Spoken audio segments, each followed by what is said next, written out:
All right, good afternoon, everybody. Figured we'd get started unless you want to sit here and listen to Volare another time, because you know it's going to be on your head every minute of the day. So if you weren't sure, you're here for the Olive Seminar.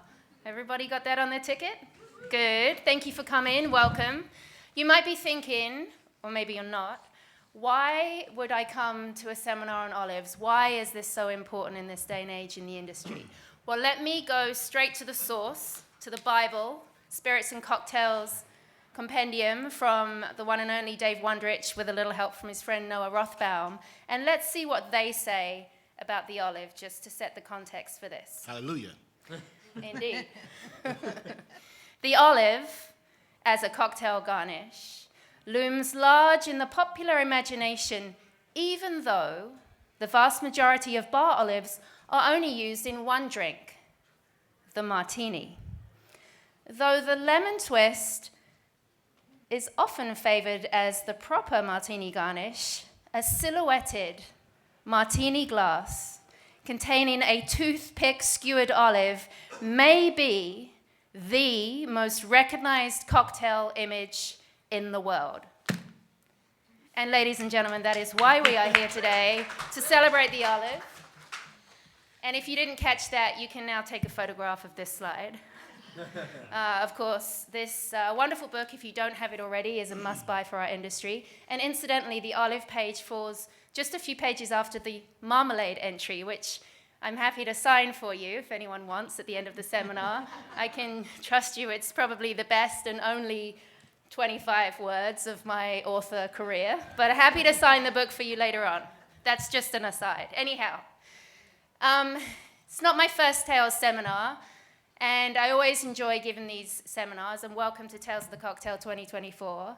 And I've learned over the years that the secret of a great seminar, other than choosing a fun topic, is to choose an amazing panel to deliver that topic for you. So I'd like next to introduce our panel. A very good-looking panel, if I do say so myself. So please help me welcome. We'll start here to my right with Paolo. Paolo Paolo is here to correct my Italian for most of this seminar. Coming from Puglia, Paolo spent a number of years at the Connaught Bar, so he also knows a thing or two about putting a nice olive in a perfect martini. But thank you so much, Paolo, for being with us. Paolo currently is with the Altamura Distillery, also from Puglia. So warm welcome to Paolo. Next to Paolo, we have the one and only Gina Chersevani. For any of you guys, yeah, please, go ahead. Hey. Yeah. For any of you guys that have been coming to Tales for a number of years, I certainly can't do Tales without this young lady. We've done a number of spirited dinners together over the years. Gina runs and owns a bunch of restaurants and bars based in Washington, D.C. Quite simply one of the most talented people when it comes to putting flavors together, whether in the glass, on the plate. A massive hero of mine, one of the very first people I met when I moved over here. She hates this right now. But we are in very good hands with Gina's Cocktails later on today. A warm welcome to Gina Chersevani. Thank you for coming. And then last but certainly not least, we have the National Ambassador for Hendrick's Gin, the current U.S. Best Brand Ambassador, according to Tales of the Cocktail. If you were at Speed Rack yesterday, this man needs no introduction. We're happy to have him here, and on the microphone, it's Vance Henderson. Okay, so to welcome you, you have a bunch of olive stuff in front of you. We'll get to that in due course.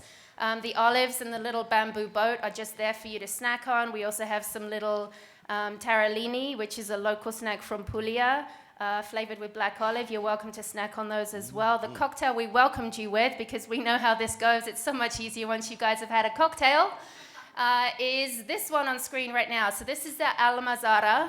This comes to us from Madrid. Miguel Angel put together this cocktail. Hendrick's Gin is the base, a little bit of fresh lemon, a citrus oleo, a little bit of cardamom bitters, and then topped with Le Tribute Olive Lemonade, which is an olive lemonade made in Spain that we brought over for you because we love you so much, for this seminar today. So this is just your welcome cocktail, all the way from Spain. So we're sharing the love here between the olive-producing regions. So to set a little context then, and I'm going to whiz through this, the botany of olives could well be its own seminar, perhaps for 2025. But for the purpose of today, just to set a little bit of context, olives are a fruit. They're a stone fruit. So if you think of peaches or cherries or apricots, something with a hard thing in the middle and then some flesh around the outside, right? That's what we're talking about when we talk about olives in terms of the botany. Grow on trees. The trees can grow to be very old, and we'll hear a little bit more about that from Paolo later on. With olives, whenever they're harvested, and that will make a difference to their color and their flavor, they're always going to be a little bit hard and bitter. So olives will always be cured, whether in different ways, but olives will always be cured, and that's kind of part of the process, that they're not sort of picked from the tree and consumed directly. There's more to it than that to get the olives to the optimum state for us to enjoy. And really, when it comes to the species of olives, it's one of the oldest trees really cultivated by humans. So it goes back a long way. There are hundreds, probably thousands of species of olives, but around about 100, 150 are sort of known and used regularly across the world. So just to give you a little bit of an outline there. When it comes to the geography of olives, pretty much kind of mostly from this area. So we're looking at the Mediterranean basin. When you think olives, you think Italy, you think Greece, Spain. So this is kind of where we're looking. Depending on the country, different varieties, different species become more popular. But just like grapes, the geography of olives and how they grow has a lot to do with climate and soil. So just like with grapes, you might see a Spanish grape also does really well in California. We see the same thing with olives. And it's all about the environment in which they grow and are nurtured. We do have an Italian bias today up front. However, we will be looking at olives from different regions. The first cocktail that you have in front of you, the garnish there is a manzanilla olive, which is a typical olive from Spain. So we've ticked off for Spain, anyone who's counting or got their bingo card out, and we'll go through the rest as we go. Now, we're here at Tales, so we have to talk a little bit of history, right? Olives, as we heard in the beginning, so important for cocktails, right? Not a huge variety of cocktails, to be honest, but definitely the Martini. So when I look at how did olives get into cocktails to begin with, right? How did an olive get into a Martini in the first place? Who am I going to call? David Wondrich, right? Just cut to the chase. Dave, when was the first entry? So David put a couple of excerpts here together from the late 1800s, and we just see that it was the cherry first, and kind of just the way that flavors and tastes tended to get a little bit more sophisticated or dry out, just as we see like the early Manhattans, the early Martinis were all sweet vermouth. So the cherry, which suited that style of drink, kind of turned into the olive. So early indications from like the late 1800s, is when we first start to see olives in cocktails. Yeah, so these are just some of the clips that, again, David Wondrich found confirming that for us. Now, we have a little taste test in front of you, and at this moment, it would be only correct of me to say thank you to Daniel Singer, who's here with us. You can raise your hand. Daniel is the founder of Filthy Foods, which I'm sure most of you know and love. You have a few gifts from Daniel. Thank you for those today. Daniel was also kind enough to give me a little education on olives before meeting Paolo, so thank you for nodding along as I got my facts hopefully correct just now. Good. So one of the things that Daniel was kind enough to explain to me was how important it is once the olive leaves the tree, right? So Daniel, with your brother, you set up Filthy, early 2000s? First 2004. So the first thing you guys did was to go over to the Mediterranean area and just kind of research, right? Visit olive areas, see how they grow, try different styles of olives. But if there's one kind of key thing I've learned from you, it's that once the olive leaves the tree, it needs to be cured, right? And that's a process that most olive producers in the world, most large commercial olive producers at scale, will do in quite a commercial fashion, as is true for most things, right? For most food and beverage items that we see across the world. it's going to change the olive a little bit. So what we have in front of you, just to kind of make this point, so amongst all of your various gifts and bushes and teacups and gifts, you have, if you can find them, 2 clear Tales of the Cocktail compostable cups, one with an olive in each. Yeah, whatever you do, don't pick them up and forget which is which. The one on your left-hand side is a filthy olive that is fresh out of the jar as it comes, okay? The one on the right-hand side is a same filthy olive that has had the pleasure of being rested in a Hendrick's Gin Martini for 36 hours. I know, that sounds good, doesn't it? How do we get the pleasure of taking a bath in a Hendrick's Martini for 36 hours? Seriously. I mean, if there's ever a place to do it, it would be here in Tales, right? Dive right in. So what we'd like to invite you to do is to taste both of them, okay? And the point of this exercise is that when olives are naturally cured, like Filthy does, and really Filthy is the only company at scale to do cure in the natural way, what it does is it allows the olive skin to stay open. It's almost like the pores of your skin to stay open, keeps the texture nice, and it allows the olive actually to absorb flavor. So you should taste a difference between the one on the left that's come straight from the Filthy jar and the one on the right that's been luxuriously feed up in a Hendrick's Martini for 36 hours. And this is just to kind of prove the point. If we were to do this with a larger commercially cured olive, you wouldn't really taste the difference because the pores have been forced closed and tight so that they actually don't absorb anything, right? And you might think, well, why is absorption important? What does this matter? It's something for you to play with, right? If bartenders, chefs in the room, we like to understand our ingredients and how ingredients behave in different ways so that you can use those to your benefit in cocktails. So you might think, well, I can put my absorptive olive into something and use that flavor that it draws out to add a little accent to a highball or to a different kind of drink. So that was just a little demonstration there for you just to understand the importance of natural curing in olives. And while we're on that topic, I just invite you to understand where your olives come from, right? If there's one ingredient that every single bar in the world has, it's olives, over and above even lemons, right? Lime and a lemon walk into a dive bar, says, the guy says, sorry, we don't serve fresh citrus here. Okay, we might need the second cocktail a little sooner, Aaron. People aren't laughing at my jokes yet. Anyhow, over and above fresh citrus juice, one thing that every bar in the world will have is olives. So it's important to understand not only where you're getting your olives from, how they're treated, how they can work for you, how to store them, that kind of thing. Think of the way that you would scrutinize the way that spirits are made and understanding that. So just really important little demonstration there for you to understand that. However, I know you all want to hear about where olives come from. We want to transport you to Italy, which is what we're going to do today. So when in Rome, we figured we would talk a little bit about Italy, and we do have a cocktail coming for you soon, but in preparation for this seminar, just to give you an understanding of how seriously we take this and how dedicated we are to giving you the best possible experience today, Vance and I, on your behalf, we went to Italy. On your behalf. On your behalf, we took time out of our busy schedules to go to Italy and truly understand olives a little bit. I know, you're very welcome. Oh, no, you're welcome. It was the least we could do for you. It was hard and it was hard. And Gina's like, I think my invitation got lost in the post, so she's coming next. Yeah, she's going on the revenge tour. Anyhow, we started in Rome. We wanted to understand not only about olives and how they grow, and we'll get to Paolo with that in a second, but we wanted to understand olives' place in Italian culture.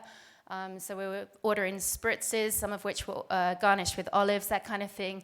What we found, I think, in Italy, and Vance can chime in if I've got anything wrong, is there weren't too many different applications of olives in Italy. It was pretty classic. It was pretty much kind of what we expected. Yeah, I concur. Concur, that's good. So we decided to skip on down from Rome and go southwards, where we met a man called Paolo. In the middle of the olive grove. And this is, we I'm an olive today. yeah, we harvested Paolo and brought him back. so that he can be here with us today. Yes, most naturally cured, I can attest to that. Anyhow, Paolo is here to tell us a little bit more about olives from Puglia, specifically where Paolo is from. So Paolo, I'd like to start by asking you, how important are olives to you as someone from Puglia? So, may I? Please. Good afternoon. As I'm Italian, so I don't like to, I need to move around when I speak, you know. So connecting to what Charlotte was saying, when in Rome, go to the station, take a train and come to Puglia. So, and then you can really start to discover the olive. So how important are olives in Puglia? I would like to say that I'm the only child, but for my family I've got thousands of siblings, because olive trees for Apulian families are like children. They are so important because they've been around since millions of years, and that takes millions of shapes of how important they are. They are the most important source of income. They are the place where people take rest. They are place where people have marriage down. So it's really, it's not only a tree, it's whole the sense of belonging that they have. It's a feeling. So it's what is the most important things that families can have. So comparing the past, like when you asked to my grandfather, what do you have? I have money, but comparing, I have a lot of trees of olives that they're worth a lot instead of money. So connecting to what you're saying, I think is the belonging and the love that people have for the trees. It's not only a tree, it's a love. It's a matter of how people care about the tree that then develop the olives. And Paolo, thank you for that. Talk to us a little bit about how the communities in Puglia come together for olives, because olives are harvested once a year, right? So is there a moment that's important in the community? Sure, yeah. So basically, olive, they harvest once per year during fall. It depends on the year. Now we're we almost harvesting olives in summer due climate change, obviously. But generally speaking, we're talking about September, October. And it's the most beautiful time of the year for people are harvesting olive, because they're getting all together. So it's a moment where people take a moment and gather together from the picking of the olive to the, making of the olive oil. Because one of the first memories that I have since I was a kid was running around in those little fields that you see, because actually this is the factory of olive oil that my father has been working there for 40 years. So when I was a little kid, I was running around olive leaf, and when there was fall, we were gathering around and collecting together olives to then send it, if you don't have a factory, to a factory that can produce olive oil for you. So it's a very special moment, because they gather since the morning, they pick olives, and then they have a big lunch under olive trees with bruschetta, olive oil, tomato, and a lot of love. And I was going to ask you about that kind of, the olives in food and beverage for people in Puglia.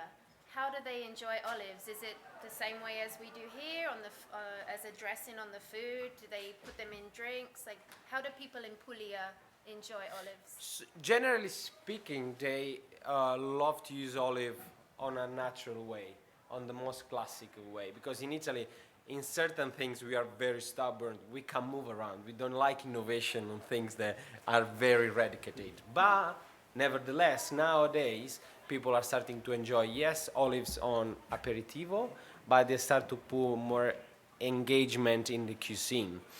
Generally speaking, I will say they use it as dressing in bruschetta.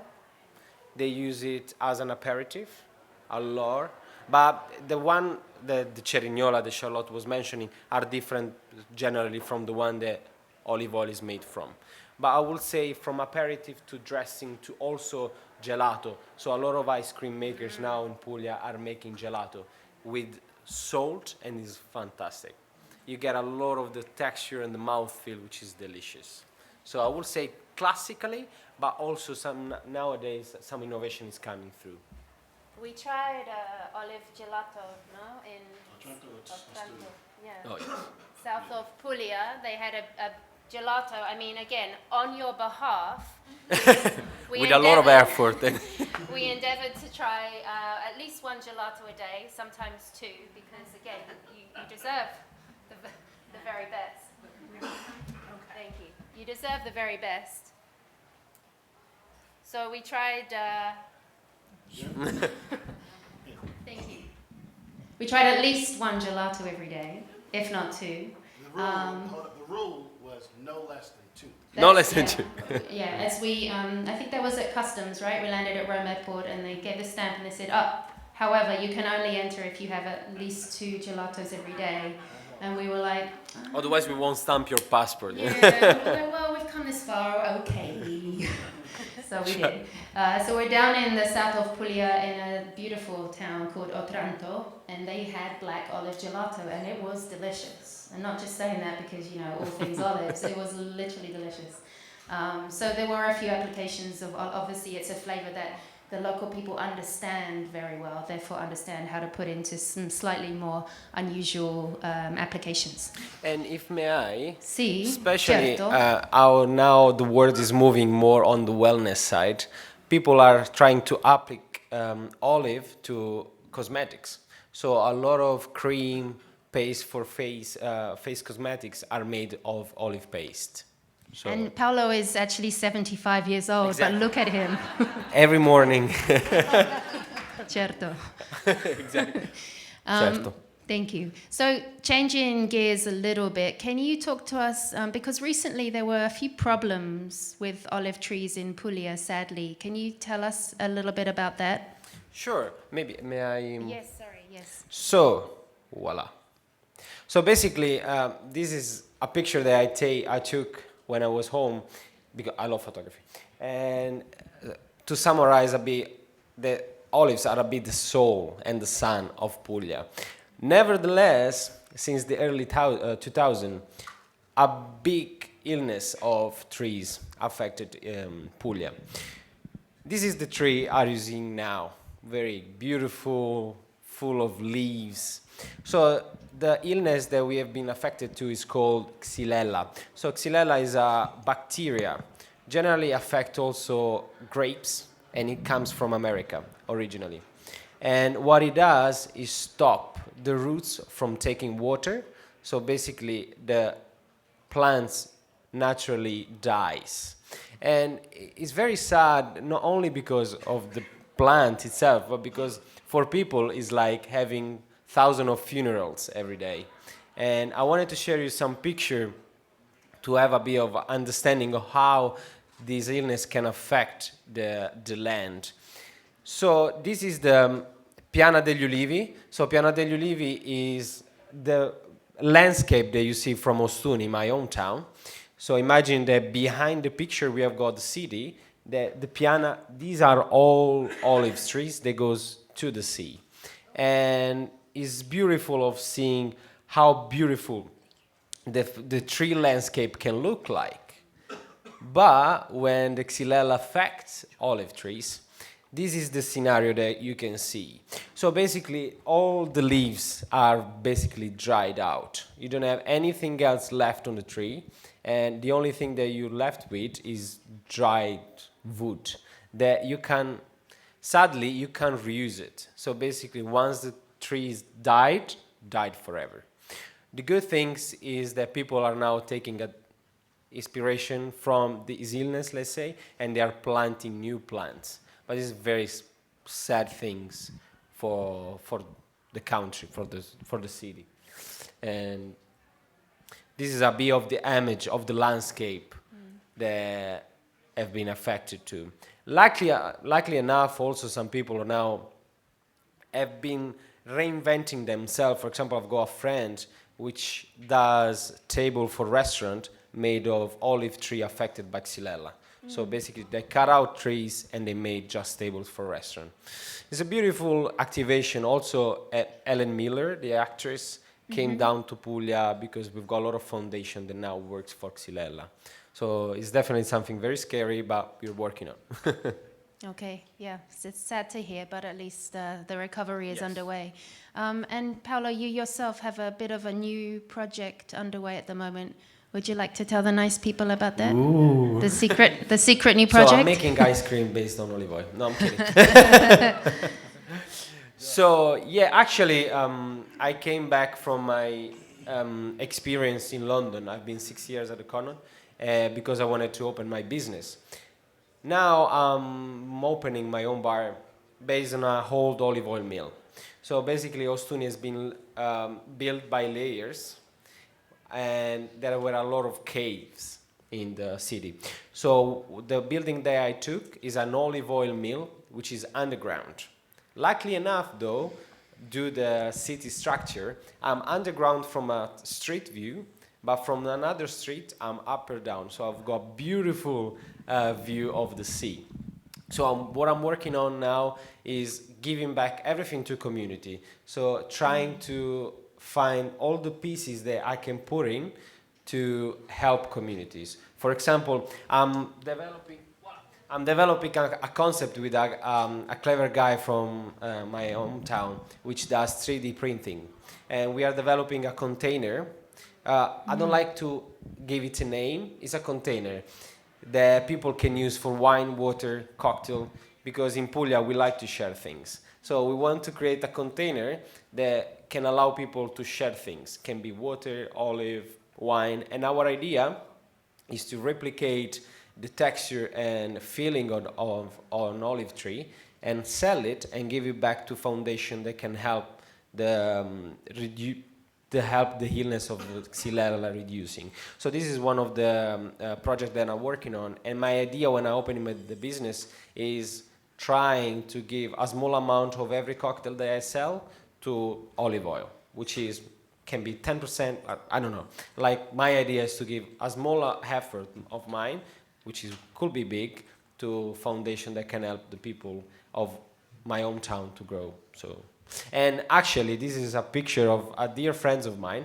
She is a photographer, and in this project, he worked on various whole building across olive trees affected by Xylella to symbolize how big the impact of the landscape can be. So this project is called Lamie. It represents how building stay there forever. Nevertheless, the landscape around change very quickly. So this is a bit what I'm working on. Amazing. Thank you very much. Thank you, Paolo. Thank you for sharing. Beautiful. Great. All this talk of olives, and it's like we need a martini. Well, hey, presto, you should have one in front of you, or it's coming around right now. And we'll just go back in time. And perhaps, Vance, would you like to tell the nice people about the martini? Sure. Very simple approach from a Hendrix teeny martini. Now, the only thing to understand about our teeny martinis, besides walking through this spec, 1.5 ounces of the original Hendrix gin, of course, 11 botanicals infused with the essence of cucumber and rose. We've got 1/2 ounce of Cocchi Americano Bianco, and then we've got you got to help me, Paolo, with the proper pronunciation. Bersaane. We didn't say that in South Jersey. I'm from Atlantic City. But Bersaane olive to garnish. So this is the cocktail. This is the recipe. It's only one rule before we sip. That's no pinky, no drinking. Oh. Cheers, Santé. Good. Okay. So we'll move on now a little bit. And actually, there was one thing I wanted Daniel's help on again. You had a lovely a quote. I'm not sure if it was something you came up with yourself or you read somewhere, but this picture reminded me. You're like, where is she going with this? It's like either the best olives or all olives up on the trees have a view of the ocean. there. They have to see the water. So all of the best olives in the world have a view of the ocean. All of the best olives in the world have a view of the ocean or the sea. How lovely. I mean, olives get to bathe in martinis for hours on end. They always get the room with the ocean view. I mean, come back as an olive, right? If you take anything else away. It's the food of life, indeed. Okay, speaking of the food of life, Gina. Fruit of life. Same difference.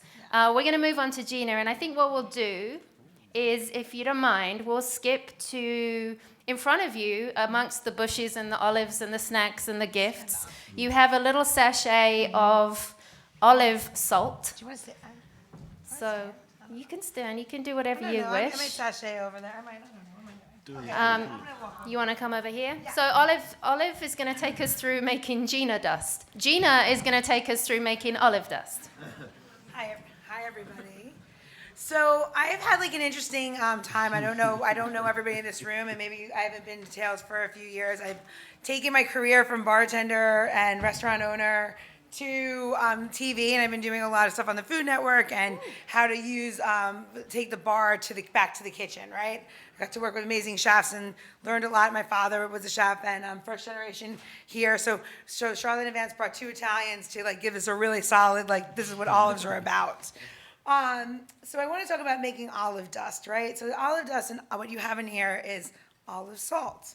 So olive dust has to start with olives. And I used a Kalamata olive, and the reason why is because it's a little bit more affordable and easier forgiving the first time you make it than your black olives and your green olives. You have to get good at these 2 things before you attempt the green olives. They are very unforgiving in temperature. They turn very bitter if you cook them too long. But they can be very beautiful and fragrant if you cook them for just enough time. So learn on the Kalamata olives and then move forward with this. Okay, so first thing is just drain your olives. Yes, we all talked about they're in a curing process. Can you do this yourself? Yes. I would wait till you're in your like late 50s because it's very painful process to cure your own olives and get them raw from your distributors. So the first thing you do is you're going to drain them. I put them on paper towel. You know, you can use them on a rag. They make a mess. So I'm just warning you now. You'll drain them in a strainer. You will put them on paper towel. They will go through that. You will ruin your apron, your clothes, and everything else you're doing. So just be prepared for all of these things and stain your hands. So you're going to cut them and quarter them into smaller pieces and then strain them again and put them on paper towel again. That's my husband, who I forced into helping me, which he was like, how much are you making? I'm like, I'm making all these samples. He's like, okay. And I made so much, it's ridiculous. We're going to have a special at the restaurant because I have so much left over. Hey. All right. Now, how do I go to the next one? She got you. I got you. All right, so you have them on, so what you're gonna do is you're gonna take them over and you're gonna put them on parchment paper. Now, can you do this in a dehydrator? You can. If you let them go over in the dehydrator, you will ruin your you will ruin the olive. It becomes a new thing and it's a dust, and again, it can get very bitter. I like to do them in the oven, so I put them in parchment paper just so the ease of it, and I set it to 250 degrees. If you're in your restaurant, you could probably do it on convection. If you're at home, most newer ovens have convection settings. I would definitely put that on there. It goes between 3 and 4 hours. Sounds really like, wow, they look done in about 2 hours.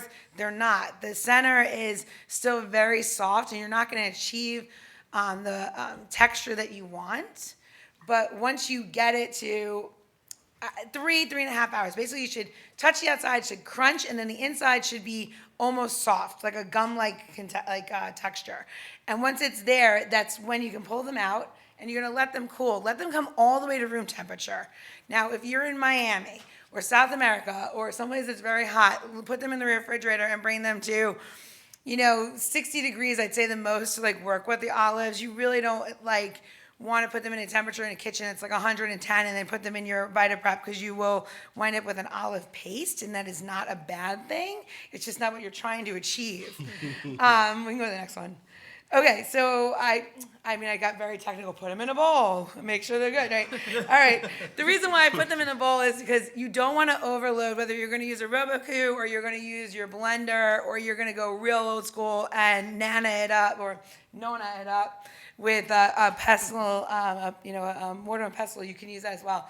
I take 1 cup at a time, literally 1 cup at a time, and I buzz it, and I put it on setting 5 on my VitaPrep for about, 2-3 seconds, turn it off, and then I increase it to 10 for about 30 seconds, and what is left is the most beautiful thing.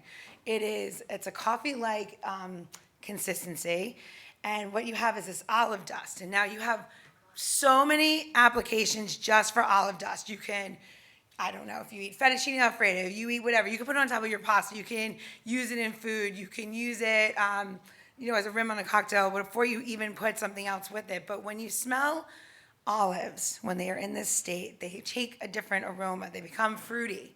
So like sometimes you'll see on olive oil containers, they'll say fruity, bold, and you'll be like, okay, whatever. But fruity and bold is like when you start to really understand what the smell of fruit means. Fruit doesn't mean like, and I don't mean to bore you everybody, but like fruit doesn't mean like sweet and like peachy. It means like this like kind of like, it's like almost like a brighter note. And when you buzz the olives and you make this dust, it's like becomes like this part of you, and like you're so proud of yourself because you've just now done a 5-hour process. Keep in mind, this is 5 hours to get to the dust. So when you're like, oh, I'm gonna make this garnish and it's gonna go on top of my drink, or I'm gonna use it in food, and someone's like, it's topped with olive dust, they're like, great, and they just suck it back. You're like, 5 hours. All right, cool. That's cool. That's cool. You're like, I'm going to be okay with you in a second. Okay. So anyway, so you have this beautiful coffee-like texture. If it becomes pastier than that, do not use it in your cocktails. Use it for food, hand it off to the kitchen, start again. It is not what you need to use for drinks. It's too pasty, and it will just sink in your cup, and it will turn your drink a different color. Okay, next slide. So I use Himalayan pink salt. You can use any salt that you want with this. If you have I love Maldon, you love this, you love kosher salt, whatever it is, fine. So you're gonna take your Himalayan salts, and now this is where it becomes the ratio, right? It's 3 cups to 1 cup of the dust versus the salt when you're making a salt, right? But you have to use it like and how you're gonna use it in your drinks. Are you gonna dust a margarita? Then it'll be a 2 to 1. Are you gonna use this as a garnish on top of like an olive oil pisco sour, right? Like such a beautiful like application of this, and you put it across the top, and like you delete the bitters and use the dust, right? These are like just the ways that you can like put this next like level together. If you're gonna make a Milagro, sorry, I'm supposed to be talking about gin only, but if you're gonna use like a Milagro tequila and a margarita, you want to incorporate like the salt that you like on your glass. So you don't have to use Himalayan pink salt. You use the salt that you use, and stay with the salt that you like, because you have to learn. You have to know the ingredient as you're gonna make something new to understand how you can just keep changing the ingredients. You got to learn the process a little bit, right? All right, so we're going to go back for a second. Sorry, it's okay. We're going to zest the orange over the salt. Everybody here, I'm sure, has made some sort of citrus salt. This is a simple process. Use the orange as you like. And then you're going to give it a little twirl. Yep. Do not blend your salt. Do not put your salt in the blender. Do not do it, right? I don't know, whatever you're thinking in your head, it's an easy process. Don't do it. You do it by hand. I make my own rosemary because I'm psychotic. You can get rosemary on Amazon, whatever, from your distributors. Fresh rosemary, same thing, 10 minutes. Rosemary dries out in your oven in 10 minutes. And then you buzz it and it's put in there. And then same thing with the levels, how you're going to make it. You can go to the next one. All right, combining it. Combining it is, you're in a room of distillers and you're with people that all they do is smell things and then combine things. Smell things and combine things. Start small, okay? Take your olives, take your rosemary, take your orange salt that you just made, and start really tiny. Start adding it and smelling it. Adding and smelling it. You can't taste the salt. It doesn't matter, right? You can't taste it, because if you taste it, you're eventually going to blow out your palate and you will never understand what you just put in that bowl. But it is much like coffee. It is much like all of those aromas, and you cup it and you smell it and you smell it and you smell it. And finally, it is going to make sense to your palate. It's going to make sense to your drinks. It'll make sense to your food, however you're going to use it. And it's like embracing, right? So this, to me, what you have now, after you've cupped it and done it in your own way, you have this beautiful olive salt, which I made for you. So you can start with like this. And I love it, and I use it in my drinks, but I use all of these kinds of things in my drinks. So you can take this home, use this in a martini, peace goes, whatever you want, the rim on the glass. And honestly, I would just say, just the first time you try it, is just try it with like literally on just something plain, like toasted bread without butter or anything, so you can just like actually get the flavor and something to hold it. Okay. We have the drink? No. Okay. They have it already? Move on to that. No, we don't have the drink yet, but you're going to go ahead and demo. All right, great. So, go ahead. Yeah. Thank you, Gina. Thank you, Gina, for making us all salt. Amazing. Killing it. All right, drink. So Gina's cocktail is coming out next, and trust me, you're going to love it. Was anyone here in, when was it, like 2013 for that pea cocktail? Was anyone here for that? You would know if you were, maybe. Yep. Okay. Thank you. Welcome back. Nice to see you again. best drink of my life, Gina. So you're about to get a Gina cocktail, so don't go anywhere. So what we'll do just while that's coming out is Gina will demo the drink. We'll just rewind and take you through it, and then you can enjoy it and be like, wow, it's just what she said it would be. Okay, so labna. Yes or no? Everybody know what labna is? Yeah? No, labna is basically sour cream from the Middle East, right? Or yogurt from the Middle East, but it's used in, food in Israel, Turkey, Greece, Cyprus, wherever you're in this part of the world. I love the spices from this portion of the world, right? We're so lucky to get everything we want. So I'm using labna in the drink as my binder of all the things. So it has the olive and it has sumac, pineapple juice, lemon juice, and then it's brought together with a little bit of harissa. Harissa is everybody's palate? Yes?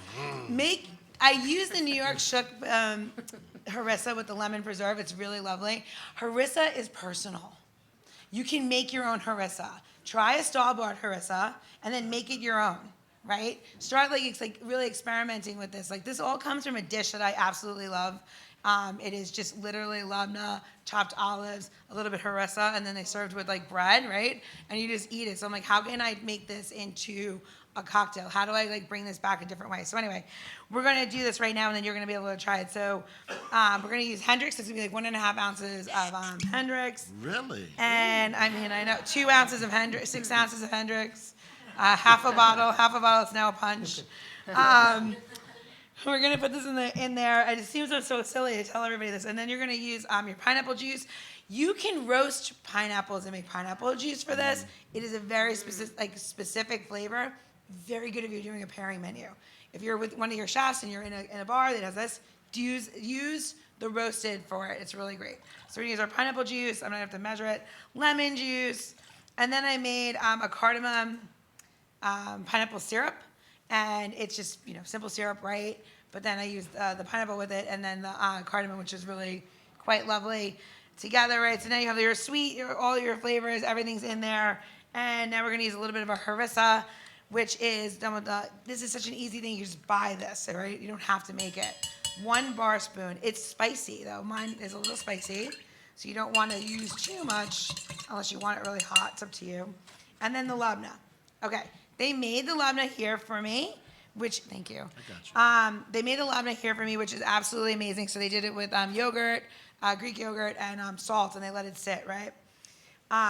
It is a little bit thicker, so I'm going to use a little bit less of it. And Aaron, who is our cap leader, and all the caps are amazing. Strong. They are amazing. They were just literally amazing. Thank you. They're like, we can't get labna, so we're just gonna make the labna. I'm like, yes, of course, that's perfect. I mean, you guys are amazing. You're gonna put it in, and it's gonna give you a little texture. I'm sure you guys have all had a Ramos, right? You put the cream in there, you shake it, all the things, right? Same idea, no egg white, right?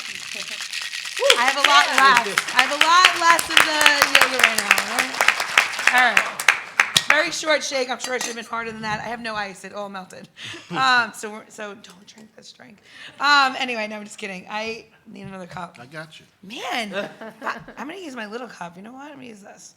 I'm going to use this because this is how we should be serving it. So we're going to pour it in here, right? So it's got this beautiful color, right? Just really pretty. And it drinks, it's just a little martini, right? And then we're going to use a little bit of a sumac salt, which is on top of all of your drinks. And I used dehydrated rose petals, salt, and then, of course, my sumac. And then that's it. And then cheers. I don't know if you're going to get yours, but just wait. On the way. I'll wait. Thank you, Gina. Cheers. Yeah, yours is coming soon. Until I do. You see, this is what I love about Gina, right? We're talking about what cocktails should we serve. We've got to do a martini. We'll do this refreshing drink on arrival. And Gina's like, well, obviously, we could do a harissa, labna, pineapple thing. I'm like, obviously. I mean, that's what I was about to say. So, Gina, while we're waiting for the drink, I do want to steal a few more minutes of you. And Don't stand up. you can do whatever you wish. But all compliments aside, you have a gift of pulling flavors together that is quite rare, even in our industry. What is your creative process? Because it seems to come just so naturally to you. How do you know what flavors to put together? I grew up in a restaurant. My father was a chef, and my father always made us treat everything very special, and my Italian heritage, and everything was always to be honored, right? People brought you this thing. People made these things. Things were grown for you. So I treat each ingredient like that. But my process now is to, and in the beginning, was just honor what I put in the glass or on the plate. It was never to destroy it and put layers and too many layers. And every time I made a drink that had too many things, like, no, this drink had too many things, I think, right? However, I started out with 13 things, and now this is what was left. And I delete and delete and delete until I find the thing that comes to you, and then the flavors become the right flavor. But I get a lot of inspiration from my environment, food, things I've tasted, things I go, like, you'll be surprised. You'll go in the airport and you'll be like, that is my favorite thing about Italy is the gum. The gum is so bizarre. They'll have like the violet gum. They have violet gum, right? And you're like, why do you want violet gum? And you're like, you have it. And you're like, oh, violet gum. I'm going to make something with violets and lemon and this. And it's just how it comes. But separate your ingredients and take your time, right? Separate the ingredients and then go back and delete. And I think that's my process. Thank you. And then olives specifically, right? Because you look at the flavor Bible for olives and it all skews towards kind of savory food dishes. There wasn't a lot in there that was an immediate kind of cocktail inspiration. So for this drink, I said olive, you said labna, pineapple, and lemon. Like, how did that work? I love this dish. I'm not kidding. I love the dish with the olives and the labna and everything like that. And I went backwards. Like, what do I love about it? I love the savory tang of it, right? So I'm giving you a drink that has savory tang, but you have to remember if you're using gin, right? If you're using gin, then you have to you flavor it, right? So inside the drink that you have here, it has the this is citrus olive. This is the citrus olive. Yeah, the lemon olive. So this is the olive in there. Is the last step of it to create like this last little bit of like an unami, right? So you already have a savory drink, but it's very sour. So you have the sour drink, and then you have this, and then you have the olive at the very end, and then all of a sudden, boom, your fifth sense kicks in, and you have unami, right? It's that moment of like how many. I always think returnability is what you want with a cocktail, and so I always think back to that. Sorry, am I answering the question or two questions? Yeah, you are. Great. Keep going.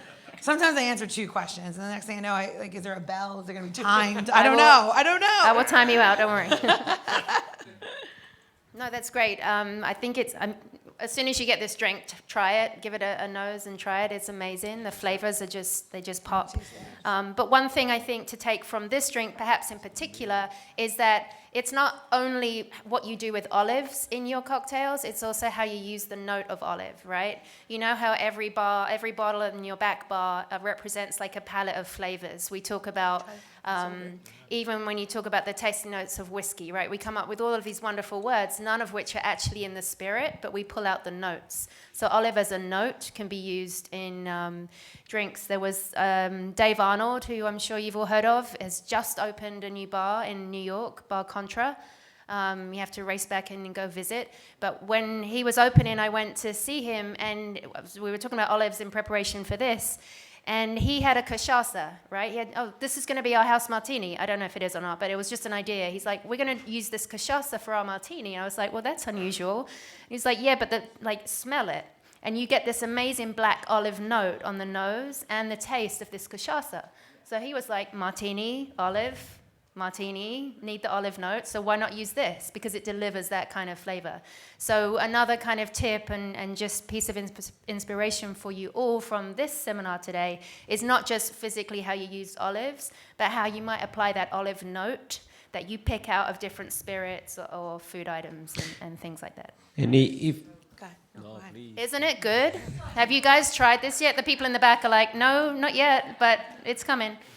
And if may I add something on the cocktail making perspective of olives, I will say that I've tried also to use olive trees in general, like olive leaves. They are so interesting in flavors because they get this green flavor that you get, this chlorophyll.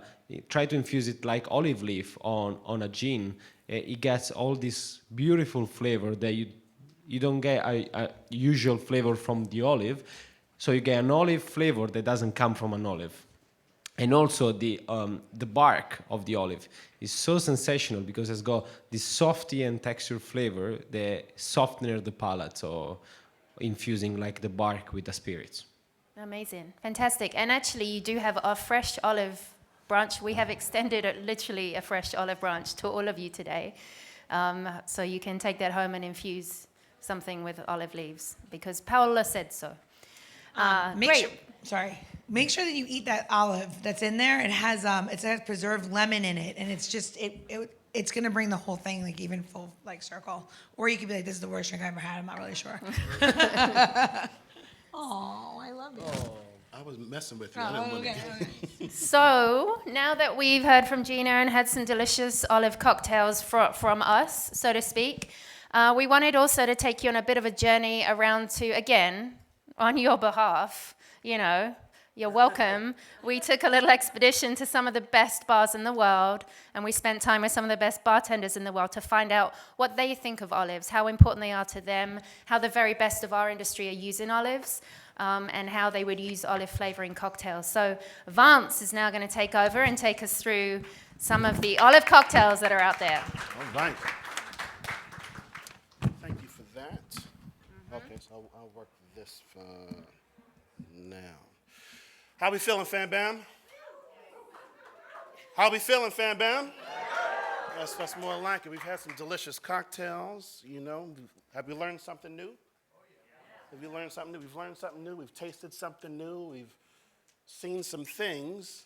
We've gone on a bit of a destination, but let's see if we can kind of push that inspiration a bit more with these travels. So these next two slides are really just going to show some of the things that, in essence, I've seen or that we've seen in the wild. Some of them may seem kind of familiar in how we would use olives in particular cocktails. So first up, we've got this Quarto cup. Found this on a particular blog, and they have this infused olive oil that they're using as an ingredient. So this is very surprising for me because we've seen olive oil used as a finish, as a garnish, right? But I've never really seen olive oil put into the cocktail shaker and then you finish it with olive oil. So this is an interesting approach here. So this was a collaboration between a California olive oil producer, which the brand is up there, as well as Camp, which is a craft cocktail company specializing in cocktail kits. So they've put this kit together, sent out the ingredients, sent out the olive oil, and folks can make this at home. So pretty interesting approach here. Next up, we have this Mexican Martini. I came across this when I was working on Drambuie, probably my first trip to Austin, Texas. Went to this restaurant, got this drink, and I'm like, what the hell is this? Because I was expecting Martini, but it was like margarita.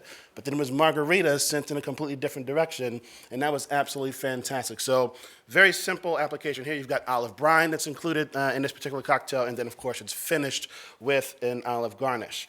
Moving on, New York Times, we found this one here, Lambrusco Spritz. Spritz is all the rage right now, living the best Spritz life. Do you agree, Paolo? Oh, yes. Yes. It's certainly solid all over Italy. Not so much in South Jersey. Atlantic City needs help. Man, I miss my people. We need to bring it up.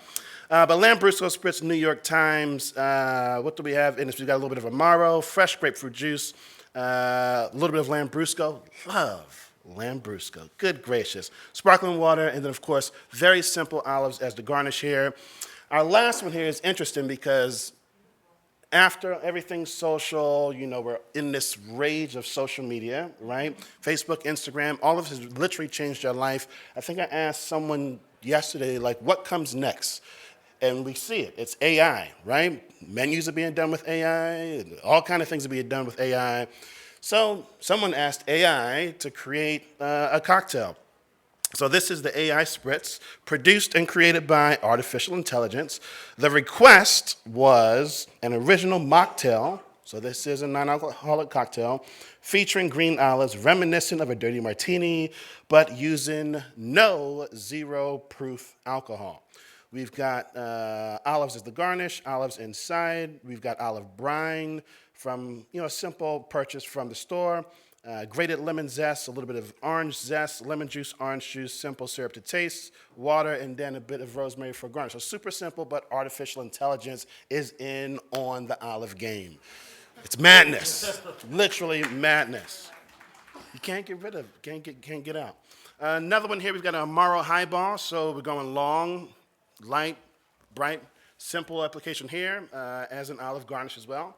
A little bit of dehydrated lemon. In this case, moving on, I think this was New York Times as well, the Negroni action.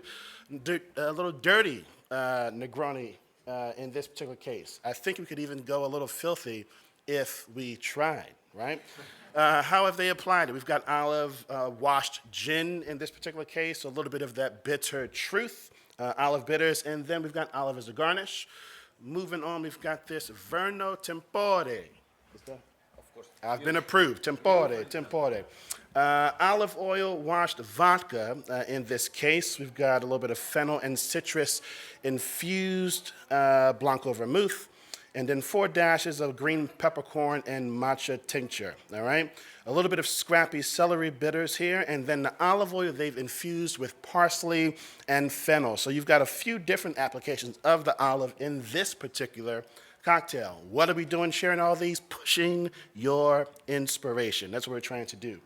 Next up here, smoked martini. Found this one in my hometown of Washington, D.C. A brand new restaurant just opened up called Ama, everything Italian there. And this is smoked. They got a little smoked action going on here. Vodka or gin as the base. We have a little bit of dry vermouth, a little bit of olive brine. And then what they're doing is they're actually smoking olive branches, pouring the liquid in, and then pouring it in. So this was very delicious. I ordered 2. I ordered one with vodka, I ordered one with gin. I preferred the vodka variation of it. I felt that the smoke really overpowered the botanicals in the gin. It was very interesting. So just some things that we've seen in the wild, on the internet, floating around, in my travels, all of those things. So let's see and take a look at how some olives are being used at some of the best bars in the world. But before that, we'll have a little bit of a Q&A with some of these phenomenal folks in our industry, all right? So let's ask them these questions. Q&A, right? Q&A. How do you feel about olives and cocktails? Great man, Ryan Chetty, Mr. Lion Company. Anyone heard of this guy or some of his bars? Yes, you have. Olives remain one of the key bar stock ingredients, especially with how popular the martini has become with a wider public. But it's been great to see more of a focus put on what this can mean as ingredients, both in a sense of better quality and more specific martini olives, but also as an ingredient in other forms, richness they bring, the salinity, the texture, all well as the range of styles and flavors mean they're brilliant in cocktails as an addition. Mr. Lion right there. We go on, we've got Monica Berg here over in London, Terra Elementary, phenomenal, absolutely phenomenal bar that she has there. I love using olive oil in drinks.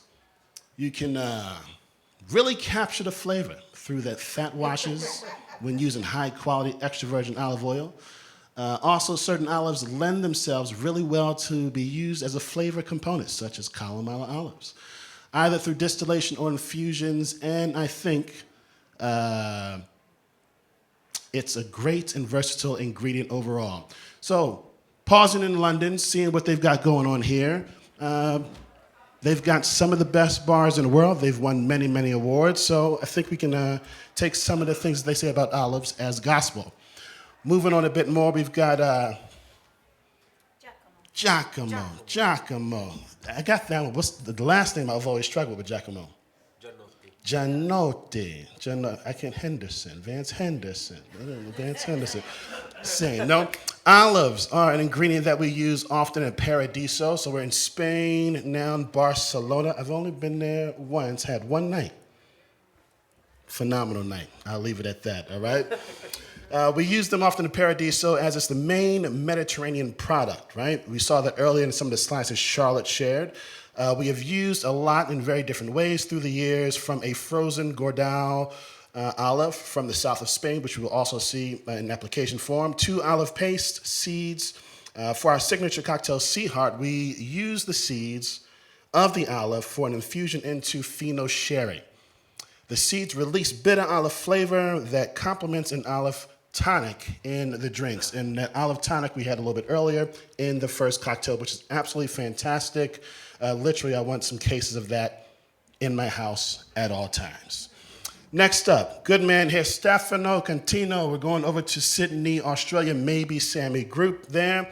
Depending on the type of cocktail you're aiming for, olives can be a versatile and flavorful addition to your drinks. Here are a few creative ways to integrate your olives into cocktails. Olive-infused spirits, which we've seen. Olive-washed spirits, which we've seen. Olive tinctures, we've not seen that yet. Olive syrup, not seen that one yet. Olive syrup. I guarantee you Gina's going to come out with a cocktail using an olive syrup very soon. And olive airs. That sounds like something that Jose Andres would do. Yes. Completely Jose Andres would do olive air to replace that salt air. Olive cotton candy. That would certainly be a bar mini.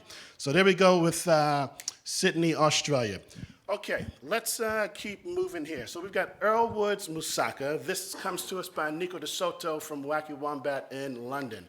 Application here, we have a olive oil washed blend of rum. You see all of our ingredients there. Beautiful cocktail, elevated, super sophisticated. Certainly, all the awards that Nico has done, this is how he's applying it. So again, simple, but to rum, right? Kind of unexpected. Moving on here, we're kind of going back to Sydney, Australia, maybe Sammy again, one of my absolute favorite bars.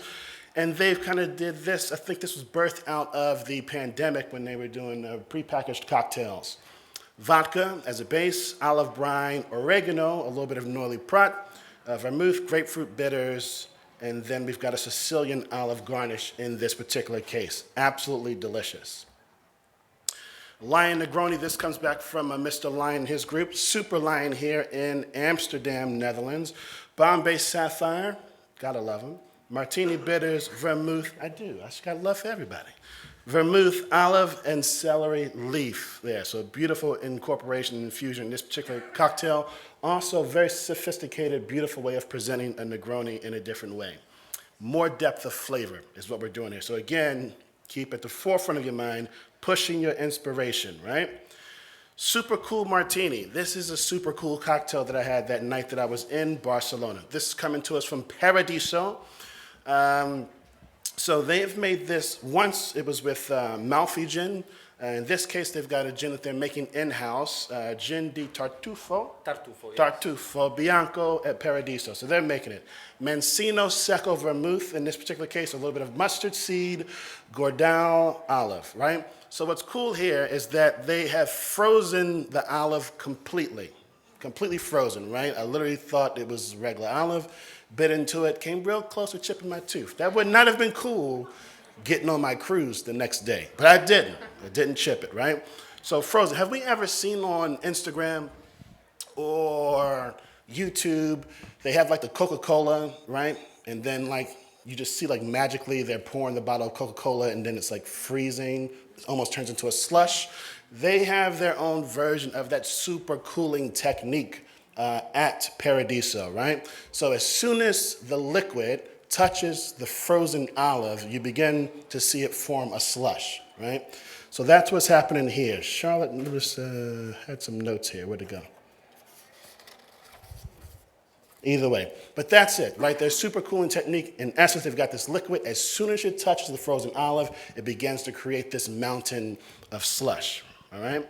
So the skewered Spanish olive, as you see here, is the starting point of their super cooling technique, all right? So absolutely fascinating way of what they're doing here using the olive. We're staying there at Paradiso in Barcelona with this particular cocktail, which is brand new on their 2024 menu. This here called the Subterranean cocktail. Zacapa 23 rum, a little bit of goat's milk. How about that? Catch it outside. Liqueur, right? Celeriac, apple, horseradish cordial.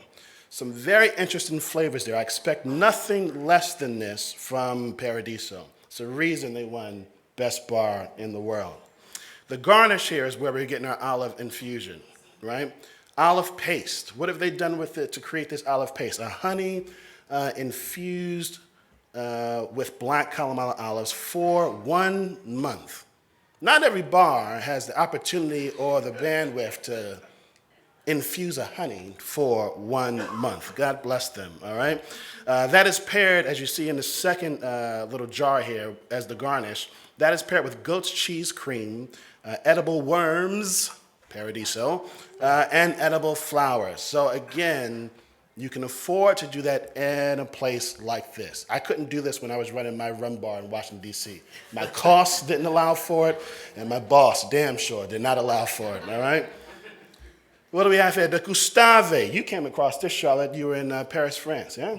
Anything to say here? Yeah, indeed. So this Gustave cocktail, we went to Bar Nouveau in France. Mary was there with me. You can correct my French now. Just surround ourselves with good people. This was the new bar from Remy Sauvage in Paris. And on their menu, they had the Gustave. And it was great bar, great drinks. It was one of those menus where they're like, you know, super understated with the ingredients. It's like, you know, olive, salt, lemon. Literally the menu, olive, chamomile, agave. What? Yeah, and you're like, oh, okay, shall I just imagine the rest? And of course, you get this beautiful cocktail, as you see in the picture here, with some edible gold and the flowers, and you're like, way to understate it, guys, but hey, you know, it's very in vogue at the moment. So this cocktail is delicious, and the way that the olive was incorporated is they took 5 different types of olive, a secret combination that was macerated into vodka or a neutral spirit kind of as a base, and then that was kind of seeped back into the cocktail. So just like a super intense maceration of many different facets of olive as a flavor, and then put back into this cocktail. It was delicious. Wonderful. You can keep that. Thanks. Clean, dirty martini from my main man, 50 grand, Paul Taylor, and our friends at Your Only Friend. You can catch them at the Hendrix House of Wonders on Wednesday from 12 to 6 p.m. What they have here, vodka, sherry, a vermouth blend, clarified olive brine. All right, so let's focus in, zoom in, if you will, on the clarified olive brine. It started from, I think he said, a mistake. Right? He wanted to do something with olives, and they were prepping, and someone like blended the olives. Fucked up. It wasn't supposed to happen, right? So he is a stable genius. Truly he is. So he said, what are we going to do with that? So he took a little bit of water.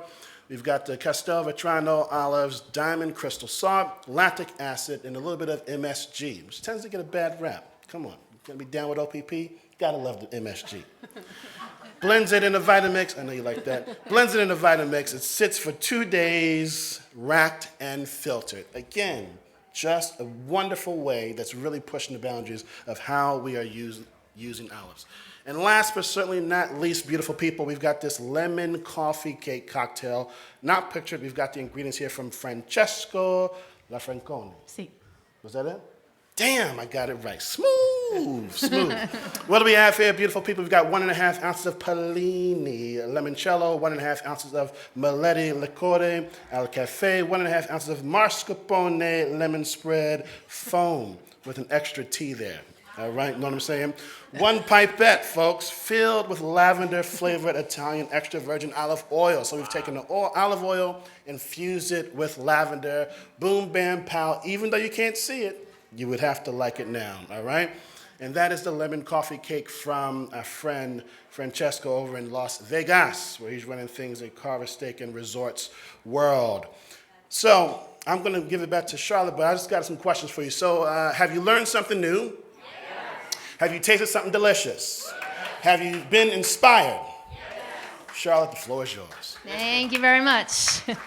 In that case, all that remains for me to say is thank you, Gina, for your delicious cocktail and your creativity. You inspire us all, right? Yes. Thank you, Paolo, for showing us around Puglia, first of all. It's a wonderful experience with you to learn about olives, but thank you for coming here and bringing a little bit of Puglia to New Orleans. Good luck with the rest of your week here. Thank you also for staying around to be our pronunciation guide. We needed that. Hallelujah. Hallelujah, for sure. And then thank you so much, Vance, for, taking one for the team, for going on that trip to Italy and for speaking, and visiting some of the best bars in the world. I know, what can you say but clap the man? And for taking us on a whirlwind tour around the world. Thank you guys all so much, truly, for coming. There are so many things on the Tales schedule, so we appreciate that you took some time out to come in, sit down, have all of the things, Olives. We hope you enjoyed it. Feel free to take your gifts away. Thank you again, Daniel, for the filthy gifts. And have a wonderful rest of the week at Tales of the Cocktail 2024. And thank you, Charlotte Voisey, for being the queen that you are, picking this topic and crushing this seminar. Thank you all. Thank you very much. Filthy good.